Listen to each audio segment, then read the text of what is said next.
बोलिए श्री सदगुरुदेव की जय। आप सभी सदगुरु की प्यारी साथ संगत को मेरी सत साहिब, आप सभी के पावन चरणों में मेरी बंदगी। आज का हमारा विषय रहेगा कि गुरु वचनों के आचरण में ही हमें शांति कैसे मिलती है। क्या ये बात सच है या नहीं है।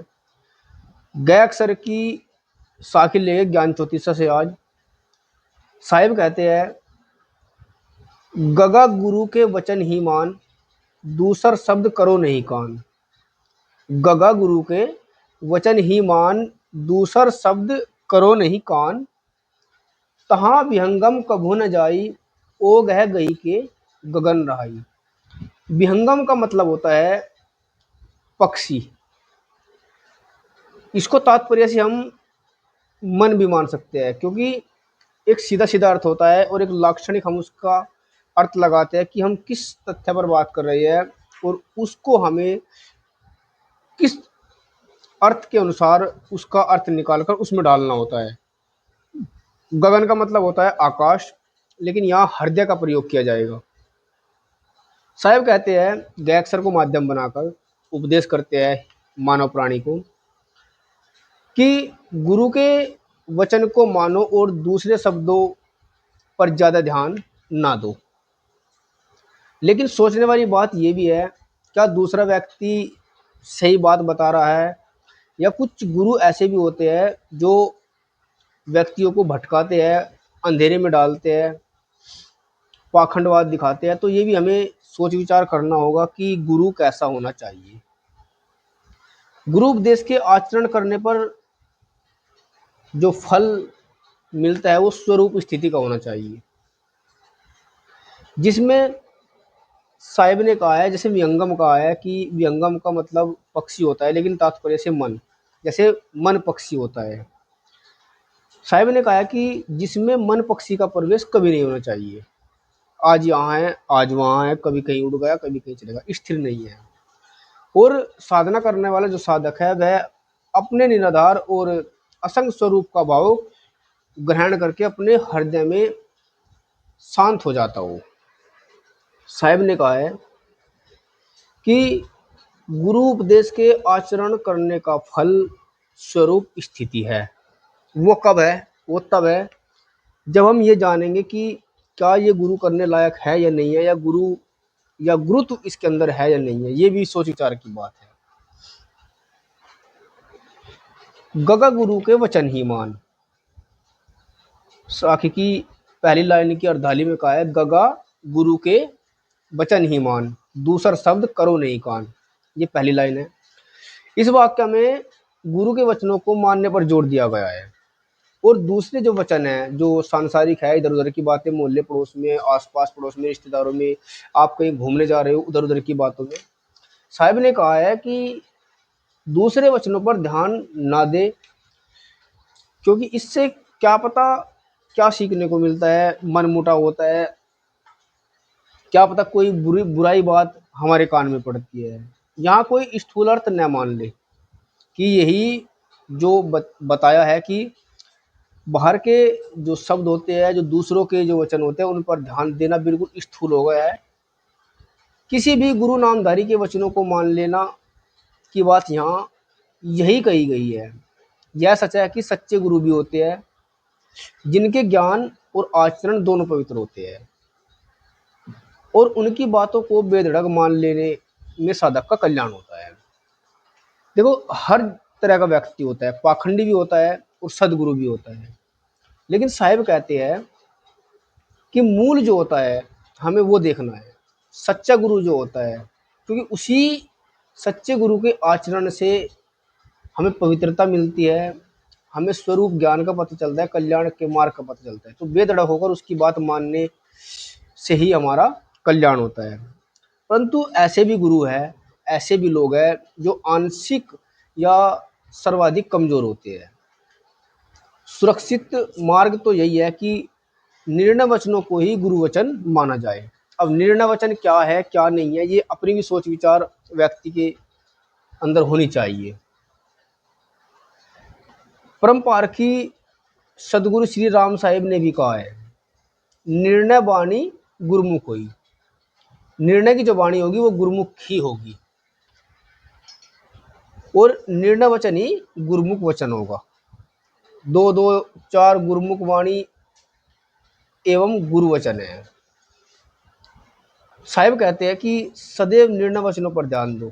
जो बातें रोचक है या भयानक है या महिमा पारक है, इन वचनों पर ध्यान देने पर साहिब ने अंकुश लगाया है। गुरु निर्णय और गुरु वचन क्या है? निर्णय और गुरु वचन स्वरूप ज्ञान का परिचय कराने वाले होते हैं। गुरु वचनों का पूर्ण पालन करने पर यह व्यक्ति, ये जीव अपने स्वरूप स्थिति धाम में विश्राम पा सकता है। वो कब विश्राम पाएगा? जब उसको ये पहचान होगी कि सच्चा गुरु कौन है और पाखंडवाद क्या है, तब जाकर अपने स्वरूप स्थिति धाम में विश्राम कर सकता है। गुरु वचनों का फल है स्वरूप स्थिति, और स्वरूप स्थिति में ये मन पक्षी का प्रवेश कभी नहीं होता है, जो मन इधर उधर डोलता है। इसका सीधा सीधा अर्थ यही है कि साधक जब तक स्मरणों का सर्वथा परित्याग करके स्वरूपस्थ रहता है, तब तक वहाँ मन की गति नहीं रहती है।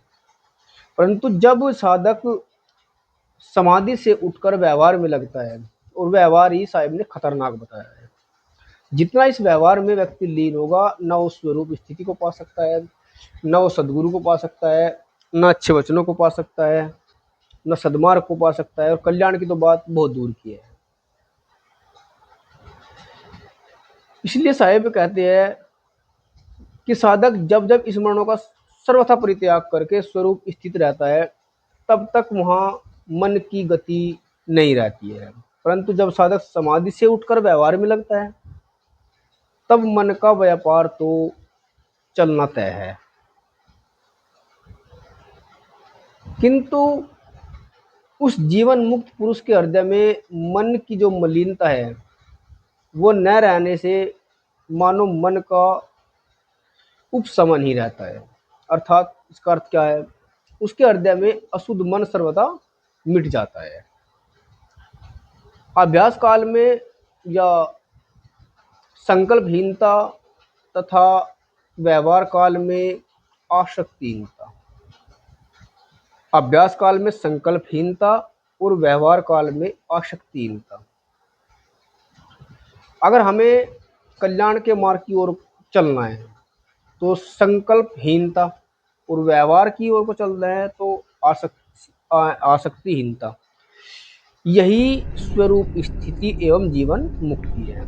अगर हमें कल्याण का मार्ग देखना है तो संकल्प करना होगा कि अपने अंदर मन की जो तरंगे है, ये इधर उधर डोलती है, मन पक्षी, इसको प्रवेश नहीं करना है। और व्यवहार काल, ये जो हमारा देखने में प्रपंच मात्र हमारे सामने संसार खड़ा हुआ दिखाई दे रहा है, इसकी जो आसक्ति है, इसका जो खिंचाव व्यक्ति अपनी ओर बढ़ने देता है, उसको रोकना है।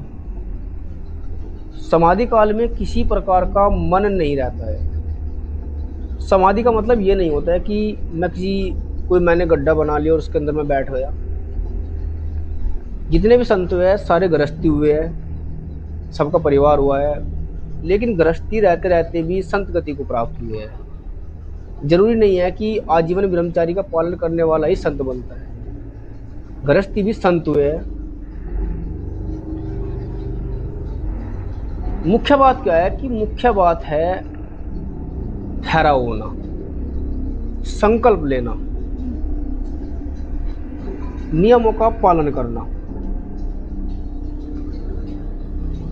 समाधि काल में किसी प्रकार का मन नहीं रहता है और व्यवहार काल में अशुद्ध मन नहीं रहता है।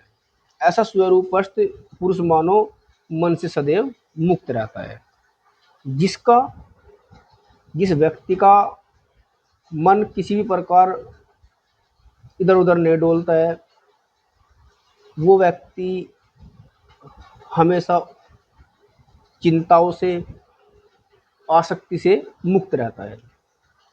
साहिब ने कहा कि तहाँ विहंगम कभू न जाई, गुरु वचन प्रमाणिक और व्यवहारिक भी है। गुरु के जो वचन होते हैं वो प्रामाणिक भी होते हैं और व्यवहारिक भी होते हैं। व्यवहार की ओर को भी सदगुरु इशारा करते हैं, लेकिन किस तरह से करते हैं। साहिब कहते हैं कि दूसरा शब्द करो नहीं कान।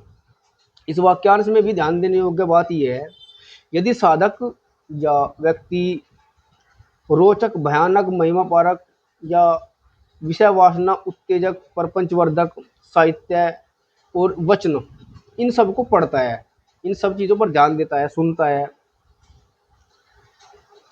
एवं उनकी जो चर्चा है करता है, इन चीज़ों की, जैसे रोचक बातें, भयानक बातें, महिमा पारक, विषय वासना, इन चीज़ों की चर्चा करता है, तो उसका हृदय सांसारिक वासनाओं से बहुत ज़्यादा भरता है। क्योंकि व्यक्ति अपना समय जिस चीज़ में ज़्यादा रखता है वो चीज़ें उसके आसपास ज़्यादा दिखाई देती है।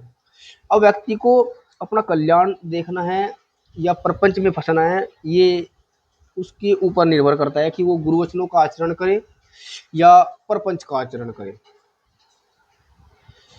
शांति इच्छा साधकों को प्रपंच वाणियों को छोड़कर गुरुवचनों एवं स्वरूप ज्ञान परक वाणियों का ही मनन चिंतन करना आवश्यक होता है। साहिब कहते हैं कि ये बाह्य चीज़ों को छोड़कर गुरुवचनों को और स्वरूप ज्ञान पारक जो वाणी है उन पर विचार करना चाहिए, उनका चिंतन मनन करना चाहिए। ओ गह गई के गगन राग, स्पष्ट क्या है, कै अक्षर का जो प्रसंग के अंत में हो चुका है वही अभिप्राय यहाँ भी समझ लेना चाहिए। कै अक्षर में कहा है, ओ गह गई के गगन राग। साहिब कहते हैं कि जो मन है, जो मन है इसमें क्या दौड़ता है क्या नहीं दौड़ता है, ये हमारे ऊपर निर्भर करता है कि हमें इसकी चंचलता कहाँ लेकर जानी है। साहिब ने कहा है कि ओ गह गई के गगन राग। गगन राग का अर्थ होता है हृदय में शांत रहना। कै अक्षर की जो साखी ली गई है उसमें भी यही बताया गया आखिरी लाइन में, ओ गह गई के गगन राग, और गै अक्षर की साखी में भी लास्ट में यही कहा है कि ओ गह गई के गगन राग। इसका मतलब क्या है, मतलब क्या है, गगन राग का मतलब होता है कि हृदय में शांत रहना। हृदय ही चेतन हंस का आकाश है, वह आत्मा हृदय में है। हृदय को हृदय किस लिए कहते हैं, क्योंकि हृदय प्लस अयम, वह हृदय में है। ऐसा बताया जाता है कि जो जीव है, जो आत्मा है, वह हृदय में निवास करती है। जो इस रहस्य को दिन प्रतिदिन जानता है तो उस व्यक्ति को कई बार ढूंढने की आवश्यकता नहीं होती है। आत्मा को जानना जरूरी है, आत्मा का स्वरूप क्या है, कैसा रंग रूप है। साहिब ने एक साखी में कहा है, आगे जब ये ज्ञान 34 तक खत्म हो फिर साखी की मैं वीडियो डालूंगा। एक साखी में साहिब ने कहा है, रंग ही से रंग उपजे सब रंग देखा एक, कौन रंग है जीव का ताका करूं विवेक। साहिब ने कहा है, कबीर साहिब ने, कि इस जीव का क्या रंग है। तो ये विवेक करने वाली बात है। जब साखी की मैं वीडियो डालूंगा ज्ञान 34 से बाद में, तब इस बात का हम विचार विमर्श करेंगे कि जीव को कैसा साहिब ने बताया है। सारा खेल जो पूरे बीजक का रहस्य है, जो शास्त्रों का रहस्य है, वो सिर्फ यही है कि हमें अपने स्वरूप को जानना है। आत्म शांति हमें कैसे मिल सकती है, ये हमें जानना है। जानना ही है कि मैं कौन हूँ, कहाँ से आया हूँ, जगत क्या है और मेरा इससे संबंध क्या है। मैं मनुष्य ही क्यों बना हूँ, क्या इसके पीछे कोई कारण है कि मुझे मनुष्य जन्म क्यों मिला है।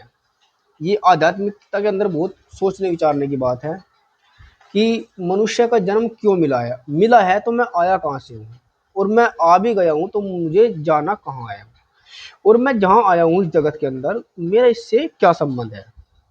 तो धीरे धीरे करके एक एक साखी में साहिब की जानेंगे सभी बातों का क्या मतलब होता है, क्या जीवन में इनका उपयोग करने से लाभ होता है। तो आज की वीडियो में इतना ही। वीडियो को ज़्यादा से ज़्यादा लाइक करना, शेयर करना और चैनल को जरूर सब्सक्राइब करना, ताकि ऐसी ही ज्ञानवर्धक बातें मैं आप तक पहुंचाता रहूं। तो बने रहिए चैनल पर और ज़्यादा से ज़्यादा शेयर जरूर करना। बोलिए श्री सतगुरुदेव की जय।